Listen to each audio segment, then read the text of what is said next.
जय राम जी की। श्री वाल्मीकि रामायण युद्धकांड 47वां सर्ग। वानरों द्वारा श्री राम और लक्ष्मण की रक्षा।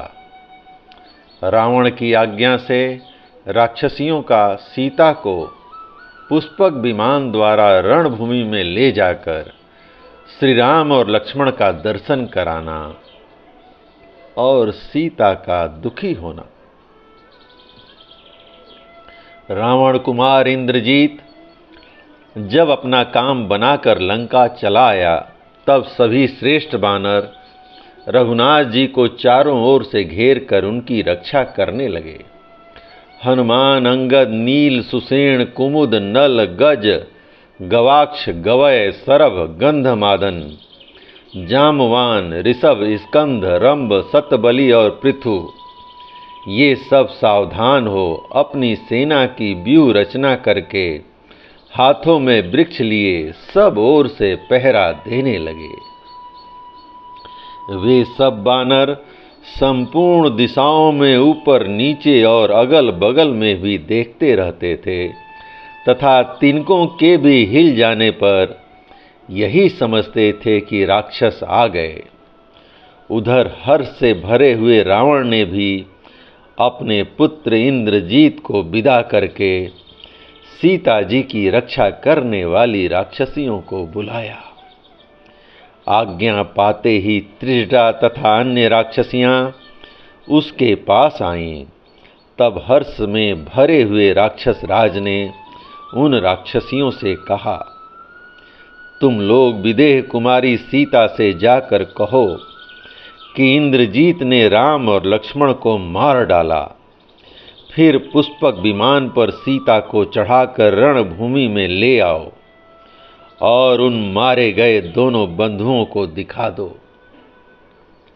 जिसके आश्रय से गर्व में भरकर यह मेरे पास नहीं आती थी, वह इसका पति अपने भाई के साथ युद्ध के मुहाने पर मारा गया। अब मिथिलेश कुमारी सीता को उसकी अपेक्षा नहीं रहेगी। वह समस्त आभूषणों से विभूषित हो भय और शंका को त्याग कर मेरी सेवा में उपस्थित होगी। आज रणभूमि में काल के अधीन हुए राम और लक्ष्मण को देखकर वह उनकी ओर से अपना मन हटा लेगी तथा अपने लिए दूसरा कोई आश्रय न देखकर और निराश हो विशाल लोचना सीता स्वयं ही मेरे पास चली आएगी। दुरात्मा रावण की यह बात सुनकर वे सब राक्षसियां बहुत अच्छा कहकर उस स्थान पर गईं जहां पुष्पक विमान था। रावण की आज्ञा से उस पुष्पक विमान को वे राक्षसियां अशोक वाटिका में बैठी हुई मिथिलेश कुमारी के पास ले आईं। उन राक्षसियों ने पति के शोक से व्याकुल हुई सीता को तत्काल पुष्पक विमान पर चढ़ाया। सीता को पुष्पक विमान पर बिठाकर त्रिजटा सहित वे राक्षसियां उन्हें राम लक्ष्मण का दर्शन कराने के लिए चलीं। इस प्रकार रावण ने उन्हें ध्वजा पताकाओं से अलंकृत लंकापुरी के ऊपर विचरण करवाया।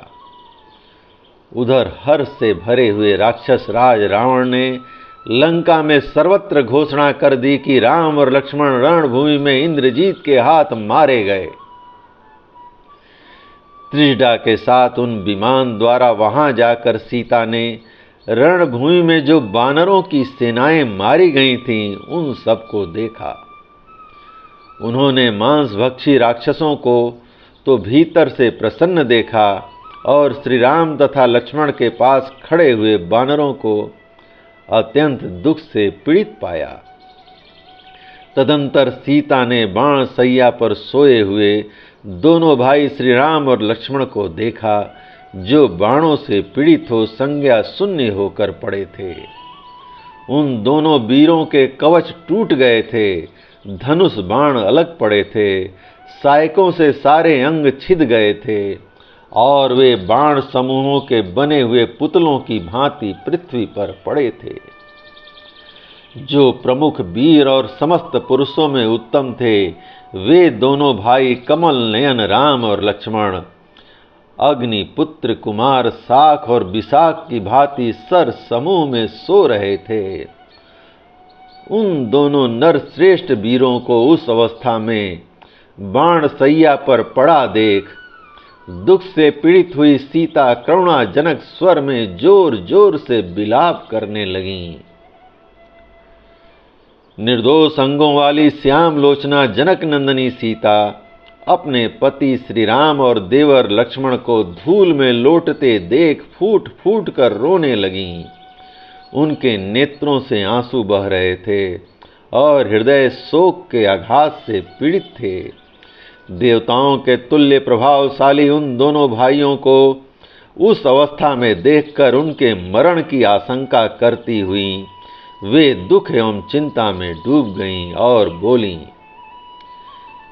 जय राम जी की। इस प्रकार वाल्मीकि निर्मित आर्ष रामायण आदि काव्य के युद्ध कांड का 47वां सर्ग प्रभु श्री राम की कृपा से पूर्ण हुआ। जय राम जी की, जय राम जी की।